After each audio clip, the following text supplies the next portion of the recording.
বিপদ কথাটা শুনলেই কেমন একটা ভয় লাগে না? আমার সাথেও ঠিক ওইদিন এমনটাই হয়েছিল। ওই মুহূর্তটা আমি সত্যি কথা বলতে কিভাবে কি ম্যানেজ করবো আমি নিজেও বুঝতে পারছিলাম না।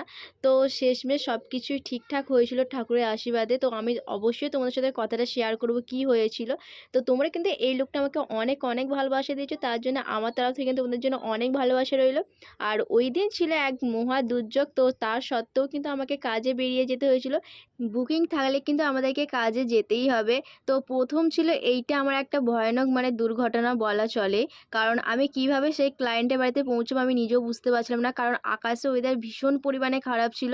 এটা ছিল আমার শেষ বড় একটা দুর্ঘটনা বলা চলে। আমি জানি না ওই মুহূর্তটা আমি কিভাবে ম্যানেজ দিতাম। তো আমি ক্লায়েন্টকে বলেছিলাম যে ক্লায়েন্টের হয়তো পছন্দ মতন আমি হেয়ার স্টাইলটা করে দিতে পারবো না। কিন্তু ক্লায়েন্ট আমাকে বলেছিল অনেক আশা নিয়ে। আমার ক্লায়েন্ট যখন আমাকে বুক করে তখন কিন্তু প্রথমেই বলেছিল যে আমি মেসি হেয়ার স্টাইল করব।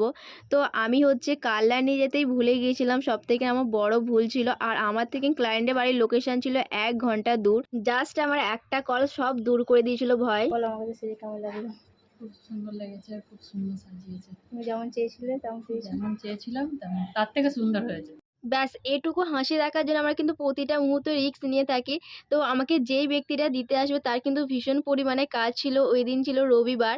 তো তোমরা কিন্তু যাকে আমার ভিডিওতে মাঝে, মাঝে দেখতে পাও সেই ব্যক্তিটাই আমাকে গিয়ে হেল্প করেছিল। তো সবশেষে সবকিছুই ঠিকঠাক ভালো মতনই হয়েছে। তোমরা কিন্তু দেখে অবশ্যই লুকটা জানিও কেমন হয়েছে। ক্লায়েন্টের তো ভীষণ পছন্দ হয়েছে। আর তোমাদের সাথে দেখা হচ্ছে খুবই তাড়াতাড়ি নেক্সট ভিডিওতে।